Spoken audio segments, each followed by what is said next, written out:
Disclaimer before we begin. Viewer discretion is advised. The following audio is a dramatized reading of public court proceedings from the sixth day of a federal trial in 2025. It is based on real statements reported from the courtroom, including those from both legal teams and the witness 50 Cent. To comply with YouTube's community guidelines, some language has been modified or censored. The content remains faithful to the reported testimony without sensationalism or distortion, and reflects only publicly available information. The federal courtroom fell into a profound silence on a crisp morning in early 2025, the kind of quiet where you could hear a pin drop. Reporters packed the bench's cameras at the ready, pens poised over notebooks, all waiting for a moment that could change everything. No one could have predicted that on this day, during the trial of Sean Diddy Combs, who faced a slew of serious charges, including trafficking and misconduct, a major figure would take the witness stand. That figure was 50 Cent real name Curtis James Jackson III, a rapper known for his sharp tongue and fearless demeanor. Today he wasn't here to joke. He was here to speak the truth, and what he said sent shockwaves through the entire courtroom. For years, 50 Cent had been publicly criticizing Diddy online. He'd posted cryptic jabs, bold accusations, and even viral memes that stirred controversy. But those were always dismissed as rumors, playful trolling that the public often overlooked, assuming it was just 50 Cent's way of grabbing attention. No one imagined he'd bring those claims into a federal courtroom where every word had to be sworn under oath. Yet here he was. When 50 Cent stepped into the room, the atmosphere froze. Reporters whispered to each other, and Diddy's eyes from the defendant's table turned tense. Everyone could sense that something monumental was about to unfold. 50 Cent, exuding a calm but razor-sharp presence, took his seat on the witness stand. He wore a simple black suit, his face expressionless, but his eyes burned with determination. The judge warned the gallery to maintain order, but the air remained heavy. The prosecution had called 50 Cent as a surprise witness, aiming to shed light on the true nature of Diddy, the man behind the glamorous image of a music mogul. They wanted 50 Cent to share what he knew from industry events, private encounters, and his own strange experiences with Diddy. And he did not disappoint. The feud between 50 Cent and Diddy didn't begin in this courtroom. It had been simmering for years, fueled by whispers, interviews, and viral Instagram posts. For over a decade, 50 Cent was the only rapper bold enough to openly call out Diddy, often mixing humor with serious undertones.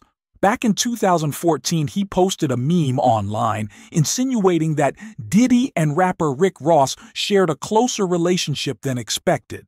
The post made headlines for days, but most people brushed it off as a joke. They laughed, then moved on. But 50 Cent didn't stop there. He kept dropping hints, each one sharper than the last.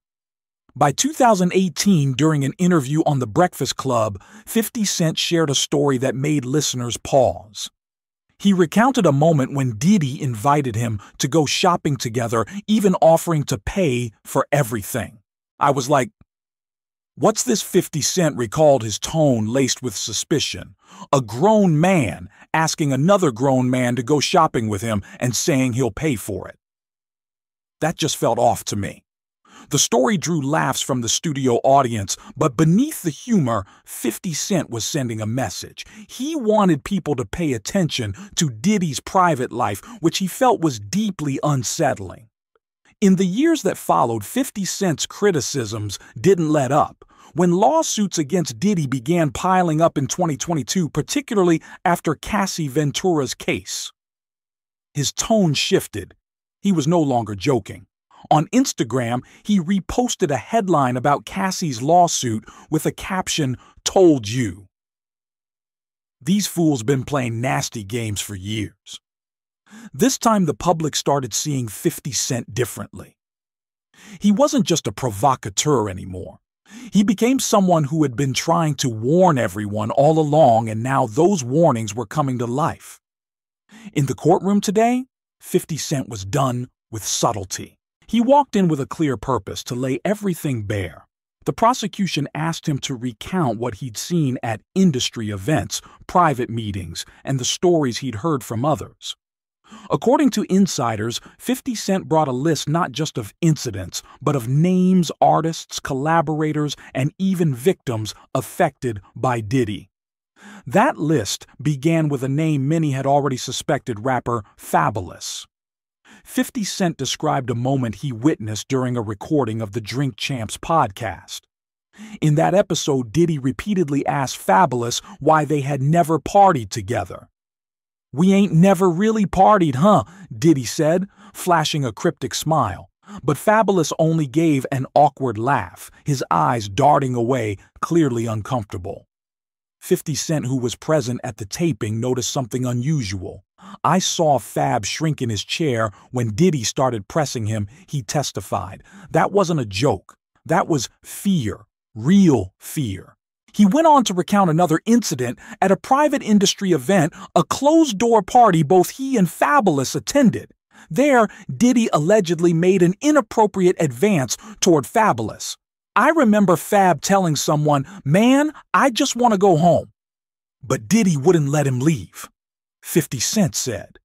"Diddy kept saying, 'Come on, I got a room upstairs, just chill.' Fab had to slip out the back door." This story aligned with something Fabolous had once shared on Instagram about pretending to use the bathroom to escape a Diddy party at 7 a.m. He didn't want to be there, but felt pressured to stay. 50 Cent added that he had repeatedly warned younger rappers to avoid being alone with Diddy.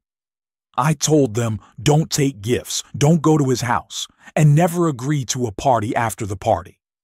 That's when things get dark," he said. His testimony stunned the jury. He emphasized that he wasn't the only one aware of Diddy's behavior. "There's a whole group of us artists, bodyguards, assistants who all have stories," he said. "But Diddy's got lawyers' power and fear on his side. That's why I'm here to say it plain." The courtroom began to stir as 50 Cent prepared to reveal more names on his list. The prosecutors asked, "Are you willing to name everyone on that list?" 50 Cent looked directly at Diddy, his gaze unwavering, and replied, "Oh yeah, this is just the warm-up." The entire room leaned in the tension, thicker than ever. The air crackled with anticipation. 50 Cent was about to mention a name that would catch many by surprise: Justin Bieber. The courtroom was steeped in a tense silence, as if everyone awaited the detonation of a bomb. 50 Cent sat on the witness stand, his gaze sharp and unwavering. After stirring the room with his account of Fabolous and chilling warnings, he showed no signs of slowing down. The crowd leaned forward, jurors gripped their pens, their eyes fixed on him. Reporters held their breath pens poised, ready to capture every word. 50 Cent took a deep breath, his voice ringing out slow but heavy with intent. "Now I'm going to talk about a name that might hurt some of you. Justin Bieber." The name struck the room like a bolt of lightning. A few murmurs escaped the gallery, quickly stifled by the judge's stern glare. Justin Bieber, a global star, once beloved as the innocent kid with the bowl cut, was now being dragged into a contentious trial. 50 Cent glanced around, noting the shock on everyone's faces, but he didn't waver. "People still see Justin as that sweet little boy," he said, his voice low. "But let me tell you, Puff got to him right when he was fresh in the game, and it didn't sit right with a lot of us." He referenced an infamous video from years ago that had widely circulated. In the clip, Diddy appeared alongside Justin Bieber, who was just 15 at the time, and said something that made many uneasy. "I don't have legal guardianship of him," Diddy said, flashing an enigmatic smile, "but for the next 48 hours, he's with me." Diddy added, his tone brimming with excitement. "We're going to go full buck, full crazy." At the time, many thought it was just a playful boast, a way for Diddy to flaunt his close bond with a young star. But today, under oath in the courtroom, 50 Cent made everyone reconsider those words in a whole new light. I'm not saying I saw anything happen, 50 Cent said, his voice firm, but I heard things. I heard from people close to Justin, people in his camp. They were scared to speak up. That 48 hours, it wasn't music lessons, it wasn't songwriting. They said it was exposure to things no teenage boy should ever see. The courtroom seemed to freeze. A few jurors bowed their heads, trying to process what they'd just heard. Diddy, seated at the defendant's table, looked down his face, expressionless, but the tension in his shoulders was unmistakable. 50 Cent pressed on his voice, haunting. Justin tried to distance himself from Diddy after that. I remember him being asked in an interview if he'd let his own kid go to Flavor Camp. Justin laughed, but it was that nervous kind of laugh, and he said right away, "Hell no." That wasn't a joke. That was memory. He recounted how Justin's later breakdowns, public scandals, emotional crises were partly rooted in the dark side of fame, a darkness he believed Diddy had helped create. Puff finds them young, promises them, the world then controls them with gifts and silence, he said. And that silence, it's loud. As the jury grappled with the implications of Justin Bieber's story, 50 Cent gave them no time to catch their breath. He moved on to another name. One he said came with a clearer story because it was told by someone directly involved. Now he said, his eyes sweeping over to Diddy, "I'm going to talk about a friend of mine, Gene Deal." The courtroom buzzed with whispers again. Gene Deal, Diddy's longtime bodyguard, had spoken in an interview before, but now his story was being echoed under oath, and it sent chills down everyone's spine. 50 Cent recounted a tale Gene Deal had shared about a bizarre shopping trip to an adult bookstore. Gene said Puff went in there and bought all kinds of stuff. 50 Cent said, his voice heavy with unease, things you don't even want to imagine, whole racks of stuff. And Gene, being security, had to carry the bag, but what made the story even more unsettling was what happened afterward. They flew to North Carolina for a show. There, Diddy and rapper Ja Rule entered a private suite. Gene was instructed to stand guard outside the door. Just a few minutes later, 50 Cent continued. Ja Rule opened the door, poked his head out, and said to Gene, "Yo, you might not want to come in here. It's a little freaky in here tonight." The courtroom held its breath. Prosecutors leaned in, their eyes sharp. What did he mean by that, one prosecutor asked. 50 Cent didn't hesitate. He wasn't talking about candles and bubble baths, he replied. He meant whatever was going on in that room. It wasn't just two guys hanging out. The story sent a shiver through the courtroom. Prosecutors asked why Ja Rule never spoke about the incident. 50 Cent shrugged, his voice cold. "That's what I've been saying for years. Nobody wants to say anything, not until now. But I'm here, and I'm saying it." He stressed that his goal wasn't to humiliate anyone. "This ain't about sexuality," he said. "It's about coercion. About someone using their power to do whatever they want to, whoever they want, whenever they want." He explained that the incident with Ja Rule was just one of many that happened behind closed doors. Stories silenced by fame and NDAs, but their impact lingered. Ja Rule never said a word. 50 Cent said, his tone tinged with regret, but he hasn't been the same since, just like a lot of others I haven't even mentioned yet. Then he turned to a newer name, a young artist who rose quickly but fell into crisis, YK Osiris. 50 Cent said he saw the warning signs with Osiris long before the public did. This kid blew up fast, had one hit. Then Puff came around, he recounted, and suddenly the boy started changing. He described how Diddy drew Osiris in with luxury, lavish trips, promises of mentorship, and a rumored getaway to Jamaica. People think it's just a vacation. 50 Cent said, his voice laced with unease. But I've said before, Puff doesn't take anyone anywhere without expecting something in return. He referenced a social media storm at the time when fans noticed Osiris posting pictures from Jamaica during the same week Diddy was there. They dug up receipts, same hotel, same beaches, same time. Osiris tried to laugh it off, saying he was there with his girlfriend, but 50 Cent wasn't buying it.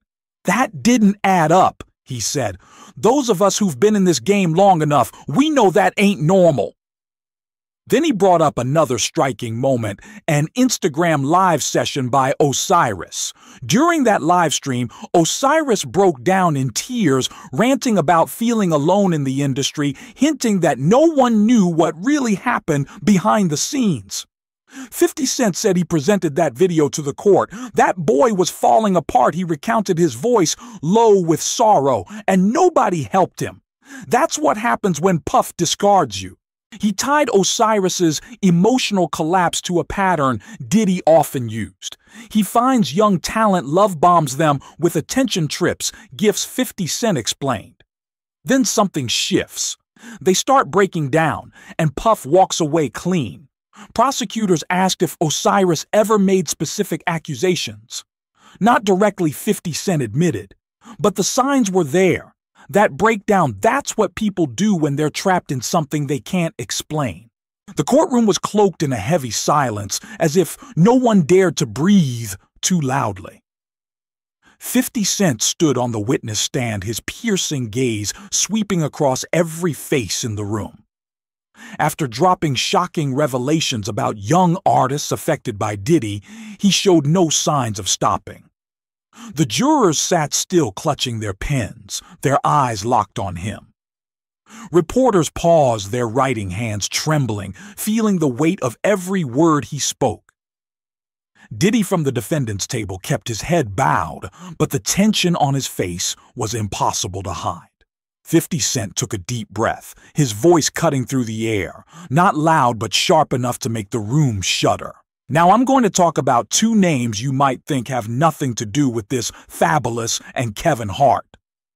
Whispers erupted across the courtroom. Fabolous and Kevin Hart, big names, a renowned rapper and a beloved comedian, were now being pulled into the storm. 50 Cent raised a hand, signaling for quiet, his eyes unwavering. "I know what you're thinking," he said, his voice low, "but I saw it, and I know they saw what I saw." He brought up a Drink Champs interview where Diddy openly flirted with Fabolous on air, asking why they never partied together, his tone laced with implication. Look at Fab's face in that moment. 50 Cent recounted, his voice haunting. He wasn't smiling.